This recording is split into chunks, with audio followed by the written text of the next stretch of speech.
Hello students, আজকে তোমাদের জন্য এবিটিএ মাধ্যমিক টেস্ট পেপার্স 2024-25 লাইফ সায়েন্সের 175 নম্বর পেজের বিভাগ ক এবং বিভাগ ক্ষয়ের সমস্ত প্রশ্ন করে দিচ্ছি। চলো তোমরা দেখে নাও। দেখো, প্রথম যে কোশ্চেনটা দেওয়া আছে, প্রথম বিভাগ ক, দেখো প্রতিটি প্রশ্নের সঠিক উত্তর নির্বাচন করে তার ক্রমিক সংখ্যা সহ লিখতে বলেছে। একের কোশ্চেন, উদ্দীপকের তীব্রতা দ্বারা নিয়ন্ত্রিত চলনটি হলো ন্যাস্টিক চলন, অর্থাৎ এর উত্তরটা সঠিক হবে। যে হরমোনের গঠনে আয়োডিন প্রয়োজন সেটি হলো উত্তর হবে থাইরক্সিন। এরপর দেখো তিনের কোশ্চেন, দুটি শর্ত সাপেক্ষ প্রতিবর্তক ক্রিয়া, উত্তর হবে মোবাইল ফোনের নম্বর মুখস্থ বলা। এরপর দেখো কি দিয়েছে, আরেকটা দিয়েছে সাইকেল চালানো। এক্ষেত্রে দুটো উত্তরই হবে তোমাদের।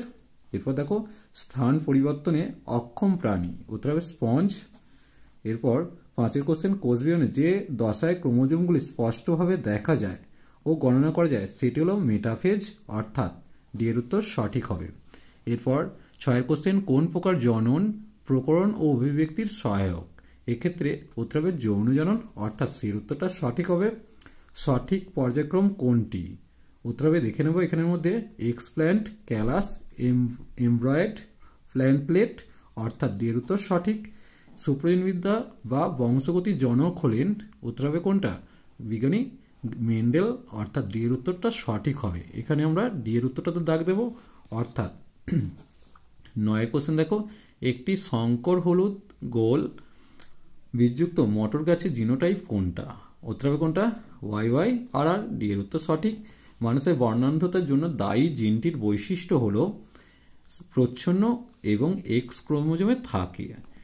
পৃথিবীর সৃষ্টির সময় যে গ্যাসটি ছিল না, অবশ্যই অক্সিজেন, অর্থাৎ এখানের মধ্যে সি এর উত্তরটাই দাগ দেব। 12 কোশ্চেন, কোনটি প্রাকৃতিক নির্বাচনের সঙ্গে সংশ্লিষ্ট নয়? উত্তর হবে, দেখে নাও এখানের মধ্যে কোনটা হবে, অঙ্গের ব্যবহার ও অপব্যবহার। এরপর ক্যাকটাসের কাণ্ডকে বলা হয় পর্ণকাণ্ড, সি এর উত্তর সঠিক হবে।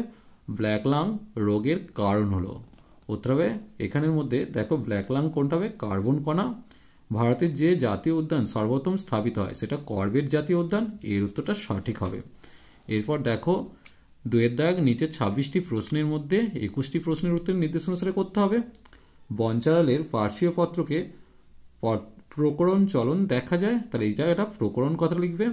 ড্যাশ হরমোনের প্রভাবে বংশগত খর্ব উদ্ভিদের পর্বমধ্য দৈর্ঘ্যে বৃদ্ধি পায়, উত্তর হবে জিব্বেরেলিন, অর্থাৎ এটা জিব্বেরেলিন উত্তর হবে। পুংগ্যামেট ও স্ত্রী গ্যামেটের অটোজোম সংখ্যা হচ্ছে 22টা। একই জিনের বিভিন্ন রূপকে আমরা অ্যালিল বলি।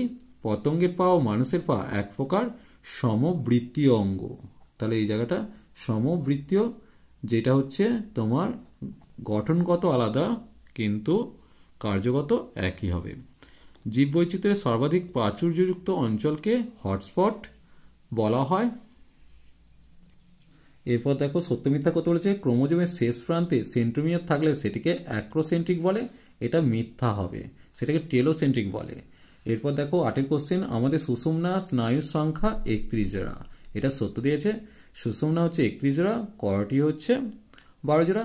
এরপর 2.9, উদ্ভিদের অযৌন জন্মের একক হচ্ছে গ্যামেট, এটাও মিথ্যা দেওয়া আছে। এরপর দেখো মায়োপিয়া ত্রুটি সংশোধনের জন্য অবতল লেন্সযুক্ত চশমা ব্যবহার করা, এটা সত্য দেওয়া আছে। অভিযোজনের ফলে অভিব্যক্তি ঘটে, এটাও সত্য দেওয়া আছে। মহিলারা হেটেরোগ্যামেটিক প্রকৃতির হয়, এটা মিথ্যা দেওয়া আছে, মহিলারা হচ্ছে হোমোগ্যামেটিক প্রকৃতির। এরপর দেখো একটা সমতা বিধান দিয়েছে, সমতা বিধানটা আমরা দেখে নেব।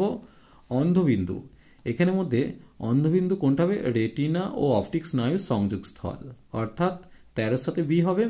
সাইটোকাইনেসিস, উত্তর হবে কোষপাত গঠন, অর্থাৎ 14 সাথে ডি হলো।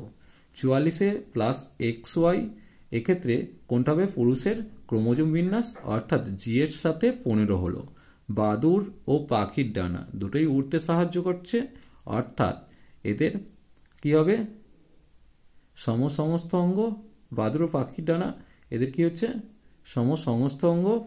এরপর দেখো আর্সেনিক, আর্সেনিক কোনটা হবে, ভূগর্ভস্থ জল দূষণ, তাহলে এই জায়গাটা আমি 17 করব, এই জায়গাটা 17 করলাম। গর্ভমুণ্ডের স্থানান্তকরণ, গর্ভমুণ্ডের স্থানান্তকরণ কোনটা হবে, পরাগরেণু, 18 হলো। এরপর আমরা দেখে নেব একটি শব্দে বা একটি বাক্যে উত্তর দিতে বলেছে। বিসদৃশ শব্দটি বেছে লিখতে বলেছে। TSH, GTH, ACTH, CSF. উত্তর হবে সিএসএফ, কারণ এগুলো সব হরমোন। সিএসএফটা সেরিব্রোস্পাইনাল ফ্লুইড, বিভাজন হয় না।